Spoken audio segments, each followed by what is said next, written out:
বিসমিল্লাহির রহমানির রহিম। প্রিয় দেশবাসী, আসসালামু আলাইকুম ওয়া রাহমাতুল্লাহি ওয়া বারাকাতুহু। আমি লিটন চৌধুরী লন্ডন থেকে আপনাদের সামনে হাজির হলাম আমার জাগো দাস BD1 ইউটিউব চ্যানেল থেকে। আপনাদেরকে মোবারকবাদ ও শুভেচ্ছা। প্রিয় দেশবাসী, বিগত সরকারের যে আওয়ামী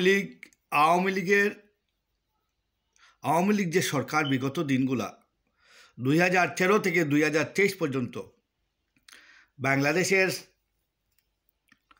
সাবেক রাষ্ট্রপতি অ্যাডভোকেট জনাব আব্দুল হামিদ, এই আব্দুল হামিদের উনি ডেপুটি স্পিকার ছিলেন, এরপরে ভাগ্যবশত উনি স্পিকার হয়েছেন। উনি অনেক দিন আওয়ামী লীগের সভাপতি ছিলেন, কিশোরগঞ্জের উনার এলাকার আওয়ামী লীগের সভাপতি ছিলেন। এরপরে উনাকে হঠাৎ দেখা যায় উনি ভাগ্যবশত ডেপুটি স্পিকার হয়ে যান। এখন ডেপুটি স্পিকার থেকে তিনি এই সিলেটের পররাষ্ট্রমন্ত্রী বলেন, অনেক বিজ্ঞ একজন লোক হুমায়ুন রশিদ চৌধুরী মারা যাওয়ার পর তিনি স্পিকারের দায়িত্ব পেয়ে যান। এই স্পিকারের দায়িত্ব পাওয়ার পর থেকে তিনি স্পিকারের দায়িত্ব পালন করেন। এরপরে উনি 2013 থেকে 2023 পর্যন্ত শেখ হাসিনার আস্থাভাজন হওয়ায় প্রধানমন্ত্রী শেখ হাসিনা তাকে 2013 থেকে 2023 পর্যন্ত প্রায় 10 বছর বাংলাদেশ সরকারের রাষ্ট্রপতি হিসাবে দায়িত্ব পালন করেছেন তিনি। এবং উনার দায়িত্ব পালনের আগে এবং পিছনে উনার যে কর্মকাণ্ড তা নিয়ে আজকের আমার আলোচনা। একজন শেখ হাসিনার আস্থাভাজন তারাই হয় দুর্নীতি, হোক প্রেসিডেন্ট আর হোক মন্ত্রী আর হোক এমপি, যে দায়িত্ব থাকে শেখ হাসিনার যদি আস্থাভাজন হয়ে যায়, পুলিশের বলেন, র্যাবের বলেন, অন্য সংস্থা বলেন, সবারই যদি শেখ হাসিনার আস্থাভাজন হতে পারেন তাহলে আপনি কোটি কোটি টাকার সম্পত্তির মালিক হবেন। আপনার সম্পদ কি ছিল 2008-এ এই যে প্রেসিডেন্ট ছিলেন, বাংলাদেশের 10 বছর প্রেসিডেন্ট ছিলেন সেই অ্যাডভোকেট আব্দুল হামিদ, উনার পিছনে যদি আপনি 2008-এর সম্পত্তি হিসাব করেন, উনার কিছুই ছিল না। উনি বলতেন আমার কিছুই ছিল না। এখন উনার অনেক পাহাড় পর্বতের মতো সম্পত্তি, লন্ডনে বাড়ি, সিঙ্গাপুরে বাড়ি, বাংলাদেশের ঢাকাতে জায়গার অনেক জায়গা, অনেক ফ্ল্যাট, অনেক দামি দামি এরিয়াতে উনার বাসা বাড়ি। এটা কিভাবে সম্ভব? উনার কিশোরগঞ্জে উনার একটা ভালো বাড়িও ছিল না, উনার কিছুই ছিল না। উনার আজ কি কিশোরগঞ্জে কি আছে উনার, আপনারা সেখানে গেলে বিস্তারিত জানতে পারবেন। আমাদের সাবেক প্রেসিডেন্ট জনাব আব্দুল হামিদ, উনার এখন কত টাকার সম্পত্তি উনার কিশোরগঞ্জ, এ বাদে বাংলাদেশের আনাচে কানাচে উনার অনেক সম্পত্তি, টাকার পাহাড় করেছেন। মানে লন্ডনে বাড়ি, সিঙ্গাপুরে বাড়ি, কানাডায় বাড়ি করেছেন উনি। উনার বাড়ির হিসাব আপনারা শুনলে মাথা খারাপ হয়ে যাবে। উনার যদি আপনার টাকার হিসাব শুনলেন মাথা খারাপ হয়ে যাবে। এই রাষ্ট্রপতি বিপুল অবৈধ সম্পদের আজকের যে ফিরিস্তি আমি দিব, আপনারা অবাক হয়ে রইবেন। এই ফিরিস্তি উনি কি ছিলেন? উনি আওয়ামী লীগের কোনো বিজ্ঞ বা জাতীয় কোনো লিডার ছিলেন? নৌ। উনি কি ছিলেন? উনি ছিলেন শেখ হাসিনার আস্থাভাজন। শেখ হাসিনা যদি বলে উঠবে, শেখ হাসিনা বলে বসবে। শেখ হাসিনা বলতো যদি এখানে সাইন দিয়ে চোখ মুখ দিয়ে উনি সাইন দিবেন। কী পেপারে সাইন দিচ্ছেন, দেশের কোনো ক্ষতি হচ্ছে কি না, এটার ব্যাপারে ওনার কোনো মন্তব্য নাই। এর বাদে আপনি দেখেন সাবেক সেনাপ্রধান ছিলেন এই যে আজিজ, এই আজিজের ভাই, এরা ছিল মার্ডারার, এদেরকে তিনি শেখ হাসিনার পাওয়ারের বলে উনি মুক্তি করে দিয়েছেন। কারণ আপনারা জানেন যদি রাষ্ট্রপতি চায় যে কোনো মানুষকে ফাঁসির অর্ডারের আসামিকেও প্রেসিডেন্ট মুক্ত করতে পারবে। সেই আসামিদেরও উনি এই রাষ্ট্রপতির সাইনে এই আসামিদের বাংলাদেশের দণ্ডবিধি ছিল ওদের ফাঁসি, সেই ফাঁসির রায়কে তিনি ফাঁসি থেকে তাদেরকে মুক্তি দিয়ে তার জেল থেকে পালিয়ে যাওয়ার সেই ব্যবস্থা করিয়ে দিয়েছিলেন এই আমরা আব্দুল হামিদ, এই অ্যাডভোকেট আব্দুল হামিদ। ওনার বাড়ি হলো কিশোরগঞ্জে, আপনারা জানেন মিঠামইন এলাকায়। এখানে গেলেই আপনারা তথ্য পাবেন এই প্রেসিডেন্টের 2008-এর কী ছিল, 2008-এর পরে উনি কী হয়েছেন, এখন 2024-এর ওনারা যদি আপনারা তালাশ করেন তো দেখতে পাবেন ঢাকার পাহাড়, কিশোরগঞ্জের সমস্ত জায়গার ভিতরে ওনার কিছু জায়গা আছে। এরপরে উনি রাষ্ট্রপতি থাকা অবস্থায় উনি কী করেছেন, স্পিকার থাকা অবস্থায় উনি কী করেছেন, ডেপুটি স্পিকার থাকা অবস্থায় উনি কী করেছেন, উনি আগের যদি আপনারা হিসাব করেন আওয়ামী লীগের কোনো বড় লেভেলের কোনো নেতা নাই, আওয়ামী লীগের কোনো বড় লেভেলের কিছু করেন নাই। উনি ছিলেন কিশোরগঞ্জের সভাপতি আওয়ামী লীগের। এই সভাপতি থেকে আস্তে আস্তে শেখ হাসিনার আস্থাভাজন হওয়ায় তিনি শেখ হাসিনার খুব কাছে চলে আসেন এবং শেখ হাসিনা তাকে ডেপুটি স্পিকার প্রথমে দেয়, এরপরে হুমায়ুন রশিদ সাহেব মারা যাওয়ার পরে উনি ভাগ্যবশত স্পিকারের চান্স পেয়ে যান। স্পিকার হওয়ার পর থেকে এরপরে ওনাকে শেখ হাসিনা দেখলো যে ওনার চাল চলন যেমন বলি তেমনি সাজে হে, যেমন বলি তেমনি কথা কয়ে হে, তারে আমি প্রেসিডেন্ট বানিয়ে দেই। তখন বাংলাদেশের সর্বোচ্চ জায়গাতে ওনাকে এই শেখ হাসিনা নিয়ে গেল, উনি রাষ্ট্রপতি হলেন। রাষ্ট্রপতি হওয়ার পরে ওনার চালচলন আচরণ আপনারা দেখেছেন। উনি এমনভাবে চলাফেরা করতেন বোঝা যেত ওনার কিছুই নেই। উনি জুতা একটাই পরতে পারতেন না, স্যান্ডেল পরতেন। ওনার অভিনয় ছিল মারাত্মক অভিনয় ছিল। উনি শুধু অভিনয় করেছেন, কিন্তু দেশের মানুষকে উনি কী দিয়েছেন, রাষ্ট্রপতি হিসাবে দেশকে কী উপহার দিয়েছেন, এটা আপনাদের সামনে আমি হাজির করব। ইনি দেশের যে অনেক ক্ষতি করেছেন এই সাবেক রাষ্ট্রপতি আব্দুল হামিদ, অ্যাডভোকেট আব্দুল হামিদ, ওর যোগ্যতা কী ছিল ওনার নিজের মুখে বলেছেন। ঢাকায় বিশ্ববিদ্যালয়ের একটা জোর পর্যায়ে উনি বলেছিলেন ঢাকা বিশ্ববিদ্যালয়ে ভর্তির যোগ্যতা ছিল না, সেখানে আমি চ্যান্সেলর হয়েছিলাম। ঢাকা বিশ্ববিদ্যালয়ে ভর্তির যোগ্যতা ছিল না ওনার, সেখানে আমি চ্যান্সেলর হয়েছিলাম। রাজ পরিবারের মতো ওনার বর্তমানে আপনারা যদি যান মিঠামইনে, বাদে কিশোরগঞ্জে আপনারা যান, মিঠামইনে যান, আপনারা খবর পেয়ে যাবেন রাজ পরিবার যেভাবে চলাফেরা করে সেইভাবে এই আব্দুল হামিদের চলাফেরা। আব্দুল হামিদ বিগত 2008-এর পিছনে যান, কিছুই ছিল না। এই আপনার 15 বছরে ওনার পাহাড় পর্বতের মতো সম্পত্তি হয়ে গেছে। কিশোরগঞ্জে ওনার কিছু ছিল না, মিঠামইনে ওনার কিছু ছিল না, উনি অনেক সম্পত্তির মালিক হয়ে গেছেন। তার পরিবার, সমস্ত পরিবারের কাউকে না কাউকে আওয়ামী লীগের বড় বড় দায়িত্ব দিয়েছেন। কেউ চেয়ারম্যান হয়েছে, কেউ উপজেলা চেয়ারম্যান হয়েছে। এইরকম তার আত্মীয়স্বজন, ভাই বিরাট, বইনও একজন চেয়ারম্যান, ভাইও একজন চেয়ারম্যান। এরপরে আপনার এলাকার অনেক কিছু, মানে আওয়ামী লীগের বড় বড় যত পদ, সব পদ ওনার আত্মীয়স্বজনের মধ্যে। বাইরের কোনো লোক এখানে নেই, সব তার ফ্যামিলির মধ্যে। পরিবারতান্ত্রিক মানে আওয়ামী লীগ করে ফেলেছেন কিশোরগঞ্জে। তার পরিবারের উপরে কিশোরগঞ্জে কথা বলার অধিকার কারণ নেই। এই আব্দুল হামিদকে আপনারা যদি মনে করেন সহজ সরল, উনি সহজ সরল নয়। উনি ঢাকা ইউনিভার্সিটির একটা বক্তৃতায় তিনি বলেছিলেন আমি প্রিয়াঙ্কা চোপড়া সাথে দেখা করতে চাই, আমার ওয়াইফ আমাকে যা বলছে, বাদে প্রধানমন্ত্রীর হস্তক্ষেপে আমি বেঁচে গেছি। এইরকম একজন ভারতীয় নায়িকা প্রিয়াঙ্কা চোপড়া সম্বন্ধেও তিনি একটা মন্তব্য করেছেন, যেটা প্রিয়াঙ্কা চোপড়াকে উনি ভালোবাসেন, ওনার বউ হিংসা করে, এইরকম কথাবার্তা আপনারা মিডিয়াতে শুনেছেন। তখন তিনি প্রেসিডেন্ট ছিলেন।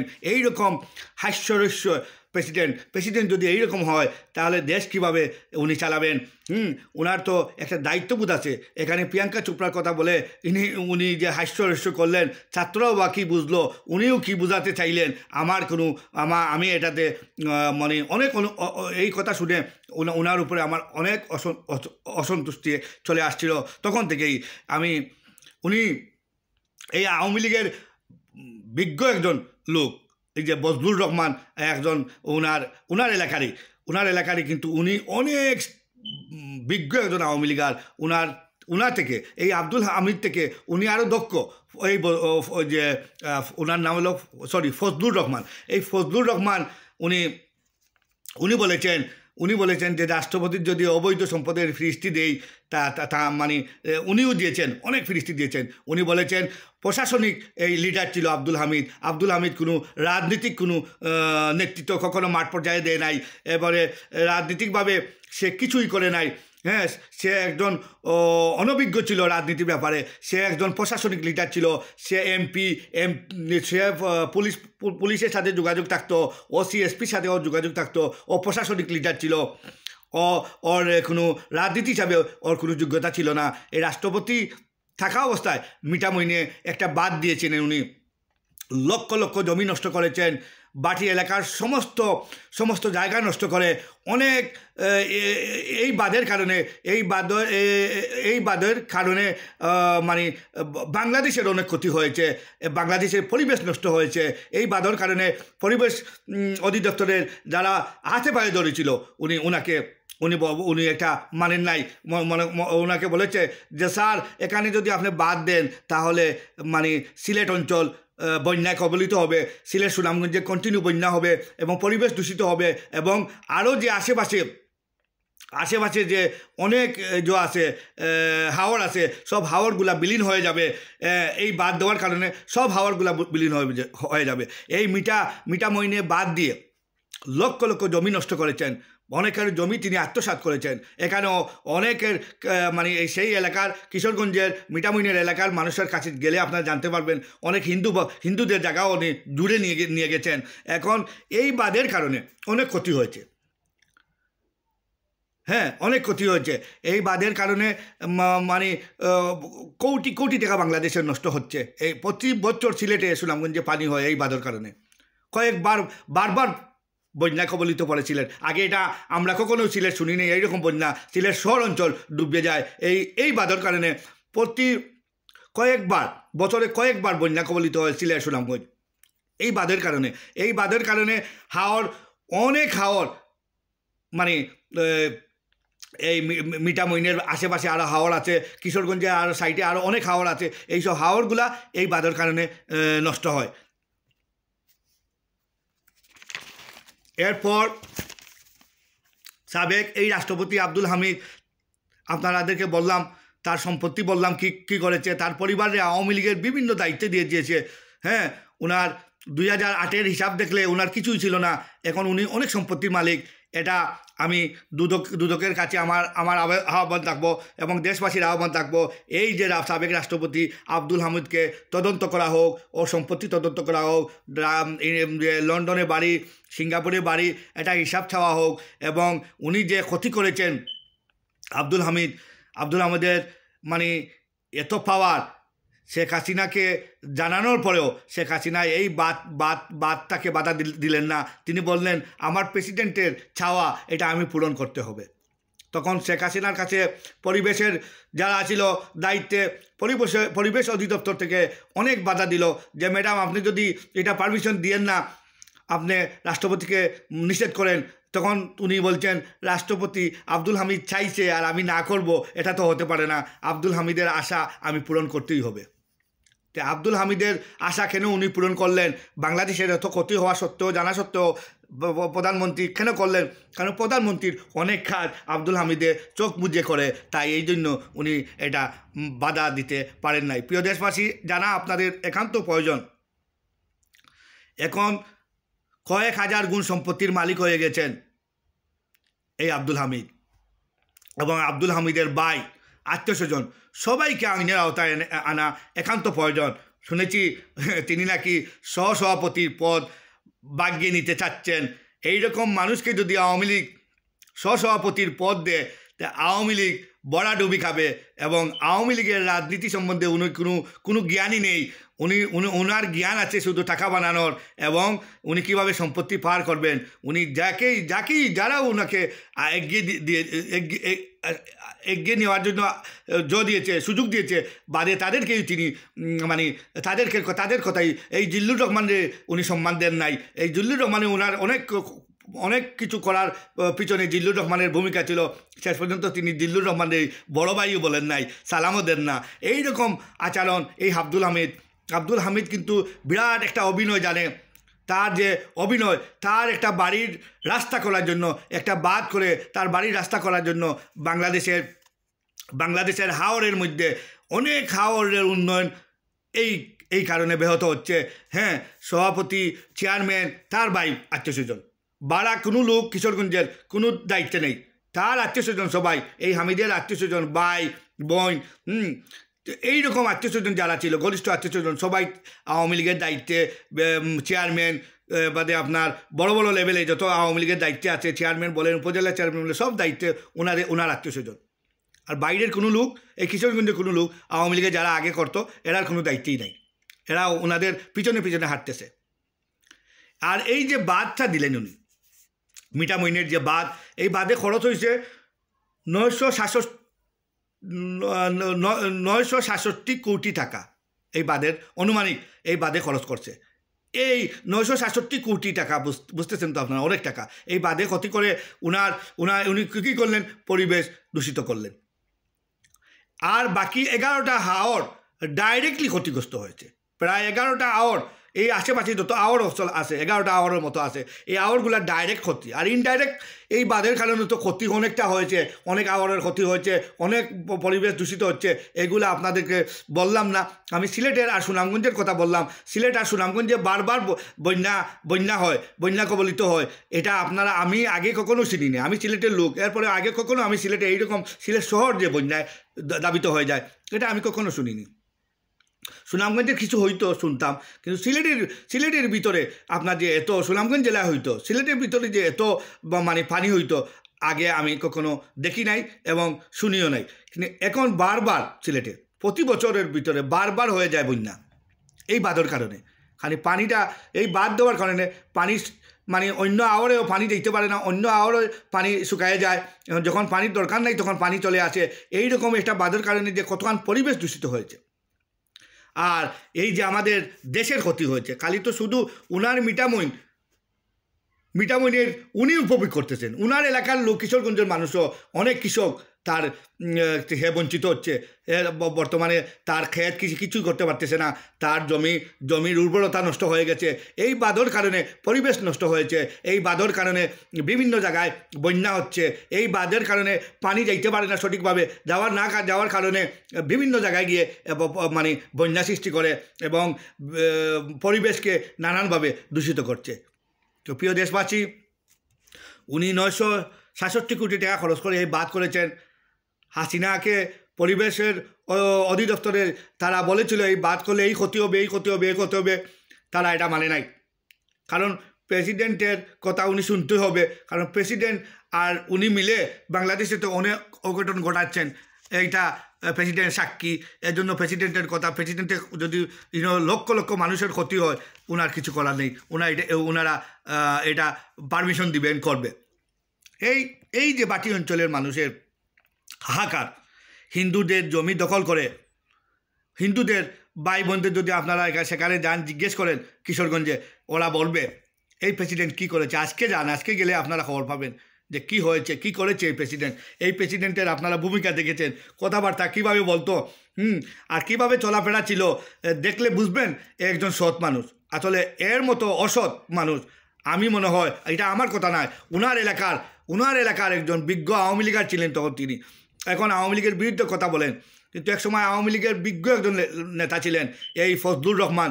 উনি ইতিহাস সম্বন্ধে জানেন, বাংলাদেশে আওয়ামী লীগের ইতিহাস সম্বন্ধে জানেন। এই আব্দুল হামিদের কথা, ওনার মুখে অনেক কিছু আমি শুনেছি। এই আব্দুল হামিদ একজন জঘন্যতম ব্যক্তি, আওয়ামী লীগের দ্বারে কাছেই উনার নাই, উনার আওয়ামী লীগের রাজনীতি সম্বন্ধে উনার কোনো অভিজ্ঞতা নাই। উনি আর দেশ পরিচালনা, দেশের রাষ্ট্রপতি হলেন কিভাবে, স্পিকার হলেন কিভাবে, এবং উনি যে কাজটা করেছেন উনার মিটামইনে, একটা রাস্তা করে, একটা বাঁধ করে, ওনার বাড়িতে উনি মানে যাওয়ার কোনো রাস্তা ছিল না, বাহন ছিল না, হ্যাঁ, মানুষের নৌকায় যাইতো। এই পরিবেশ যে নষ্ট, এই বাঁধ দিয়ে নষ্ট করেছেন।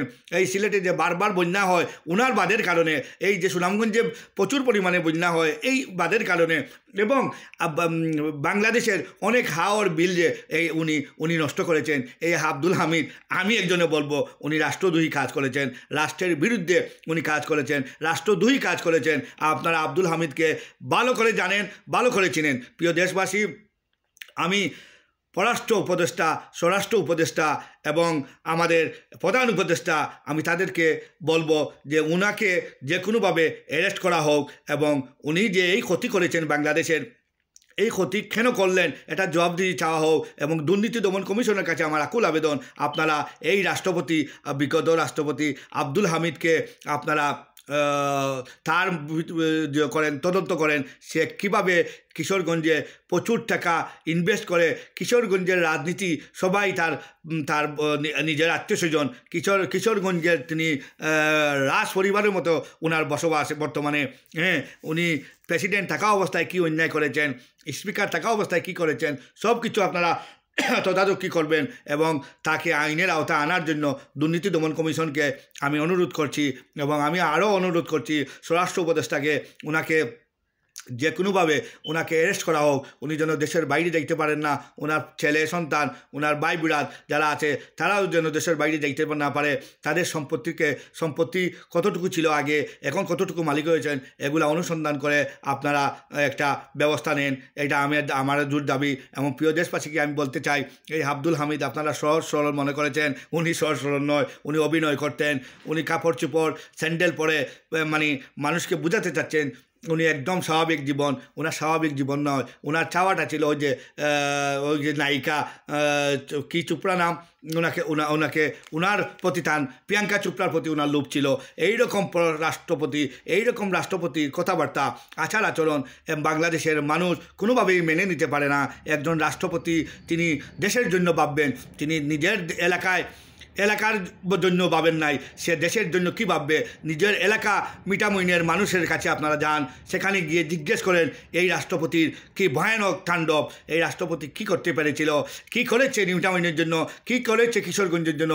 উনায় একটা বাদ করে সমস্ত কিশোরগঞ্জেও তিনি নষ্ট করে দিয়েছেন, কিশোরগঞ্জের পরিবেশ নষ্ট করে দিয়েছেন, 11টা হাওর নষ্ট করে দিয়েছেন, কিশোরগঞ্জের মানুষের কৃষিকাজ নষ্ট করে ফেলেছেন, কিশোরগঞ্জের মানুষকে তিনি জায়গা দখল করেছেন, কিশোরগঞ্জের মানুষকেই তিনি মেরেছেন। আর দেশকে কি দিবেন? আমাদের সিলেটের অবস্থা আপনারা যদি জানেন, এই বাঁধের কারণে, এই রাষ্ট্রপতি তার বাদ দেওয়ার কারণে আমাদের সিলেটে বারবার বন্যা হয়। এখানে আমরা রাজনীতিবিদরা কোনো কথাই বলে না, আওয়ামী লীগের নেতারা এখানে কোনো কথা বলে না। আমাদের যে সিলেটের এত ক্ষতি হলো, এখন লন্ডন থেকে আমি আজ লিটন চৌধুরী বলছি, এটা প্রমাণিত। সিলেটের এই বাঁধের জন্য সিলেটের মানুষ বারবার বন্যায় কবলিত হয়, লক্ষ লক্ষ টাকা সিলেটের ক্ষতি হয়, সুনামগঞ্জের ক্ষতি হয়। 21 বছর আওয়ামী লীগ 21 বছর আওয়ামী লীগ তখনকার সময় শেখ হাসিনা যে আসার পর থেকে 1981 পরে আপনারা দেখেন 21 বছর আওয়ামী লীগের কোনো কিছু হয় নাই। 21 বছর 96 যখন আওয়ামী লীগ ক্ষমতায় আসে, এরপর থেকে এখন আওয়ামী লীগের যদি হিসাব করেন আপনারা, আর 21 বছর যখন আওয়ামী লীগ উঠতে পারছিল না, 21 বছর পরে এখন যখন আওয়ামী লীগ আবার মানে শেখ হাসিনা প্রধানমন্ত্রী পালিয়ে যাওয়ার কারণে সে আওয়ামী লীগের যে ক্ষতি হলো, এখন আওয়ামী লীগ আর কত বছর লাগবে আওয়ামী লীগ উঠতে? আমি দেশবাসীকে এটা বুঝালাম। এখন আপনারা দেশের ভিতরে বাইরে যে কত ক্ষতি করেছে এই আব্দুল হামিদ আমাদের সমস্ত দেশকে ক্ষতিগ্রস্তর মধ্যে নিয়ে গেছে। রাষ্ট্রপতি থাকাকালীন এবং স্পিকার থাকাকালীন আমাদের দেশের অনেক ক্ষতি করেছে এই আব্দুল হামিদের কোনো যোগ্যতাই নেই, প্রেসিডেন্ট হওয়ার যোগ্যতা আব্দুল হামিদের নেই। এটা আমার কথা নয়, এটা তার এলাকারই বিজ্ঞ একজন আওয়ামী লীগের লিডার ছিল ফজলুর রহমান ভাই তার মুখে এই কথা বলেছেন, আমি এটা শুনেছি। এবং তার অনেকেই তার এলাকার আমি শুনেছি, আমি অনেক তথ্য জানি ওনার দুর্নীতি, ওনার স্বজনপ্রীতি, উনি যে করেছেন আওয়ামী লীগের প্রধানমন্ত্রী শেখ হাসিনার আস্থাভাজন হওয়ায় উনি আওয়ামী লীগের কোনো লিডার সেখানে হতে পারবে না, সভাপতি হতে পারবে না।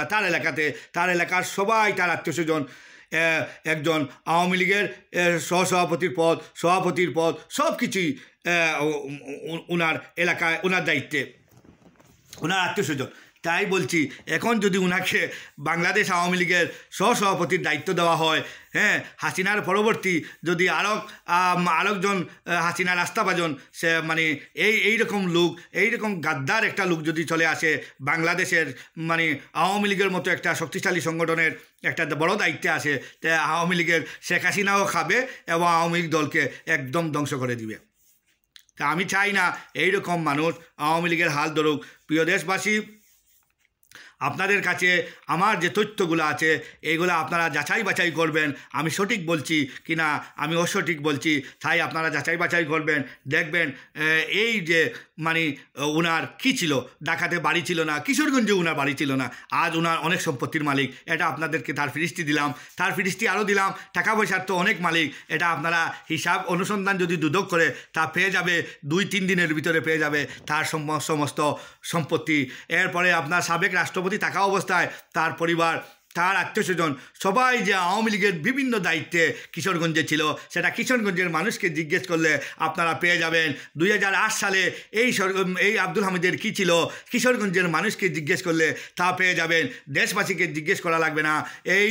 এখন কত কোটি কোটি মানে টাকার সম্পত্তি, কত হাজার গুণ সম্পত্তি তার বেড়েছে, সেটা আপনারা কিশোরগঞ্জের মানুষকে জিজ্ঞেস করলে পেয়ে যাবেন। হামিদের ভাইদের সন্তানদের কত সম্পত্তি, বোনের কত সম্পত্তি, তাই আপনারা সেখানের মানে কিশোরগঞ্জের মানুষকে জিজ্ঞেস করলে তা আপনারা পেয়ে যাবেন। আর আপনারা তথ্য পাবেন অনেক কিছু ক্ষতি করেছে এই বাংলাদেশের হাওর উন্নয়নের। বারবার বন্যা হয়, হাওর উন্নয়নে ব্যাহত হচ্ছে। এই বাংলাদেশে খরচ করেছে 967 কোটি টাকা, এই বাঁধের খরচ করে মানে পরিবেশ দূষিত করেছে। 11টা হাওরকে ডাইরেক্টলি ক্ষতি করেছে এবং বাকি যেটা হাওর আছে সেটাও ক্ষতিগ্রস্তর সম্মুখীন। আর এই বাঁধের কারণে সিলেট সুনামগঞ্জে বারবার বন্যায় কবলিত হয়। এই বাঁধের কারণে বিভিন্ন জায়গায় বিভিন্নভাবে ক্ষতিগ্রস্ত হচ্ছে, সেটা অনুসন্ধান করুন। আপনারা দেখুন আমি সঠিক বলছি না মিথ্যা বলছি। যদি সঠিক বলে থাকি আপনারা এটা অনুসন্ধান করুন, আর মিথ্যা বললে তো আর আমি বলবাম, আমি এটার জন্য দায়ী থাকবো। প্রিয় দেশবাসী, এই যে আপনার সাবেক রাষ্ট্রপতি আব্দুল হামিদের কাহিনী, আব্দুল হামিদ কী ছিলেন, বিগত দিনে কিছুই ছিল না তার। রাষ্ট্রপতি চম্বুকের মতো রাষ্ট্রপতি হয়ে গেলেন, চম্বুকের মতো স্পিকার হয়ে গেলেন, চম্বুকের মতো ডেপুটি স্পিকার হয়ে গেলেন। তার এই আসনে যোগ্যতাই নেই, সেই আসনেরই যোগ্যতা নেই, সেই আসন তিনি পেয়ে গেলেন শেখ হাসিনার আস্থাভাজন হওয়ায়। শেখ হাসিনার রিমোটের কন্ট্রোলে উনি চলতেন, শেখ হাসিনায় যা বলতো সেই করতো, শেখ হাসিনা যা বলতো তাই করতো। সেই রকম রাষ্ট্রপতি যদি হয় তো বাংলাদেশে কি আশা করবে? প্রিয় দেশবাসী, আজকের মতো এখানে বিদায় নিলাম। আবারও কোনো কিছু পেলে আপনাদের মাঝে হাজির হব। আব্দুল হামিদের কাহিনী আমি আপনাদেরকে শোনালাম। এই আব্দুল হামিদ কাহিনী, আপনারা আব্দুল হামিদ বাংলাদেশের কত ক্ষতি করেছে সেটা আপনারা অনুধাবন করবেন, অনুসূচনা, এবং আপনারা বাংলাদেশের মানে কোথায় থেকেও ওনার বিরুদ্ধে জোরালো আওয়াজ তুলুন। এই আব্দুল হামিদের মতো মানুষের যদি বিচার না করুন তাইলে দেশ অনেক ক্ষতিগ্রস্ত হবে। প্রিয় দেশবাসী, আজকের মতো এখানে বিদায় নিলাম। আসসালামু আলাইকুম ওয়া রাহমাতুল্লাহি ওয়া বারাকাতুহু।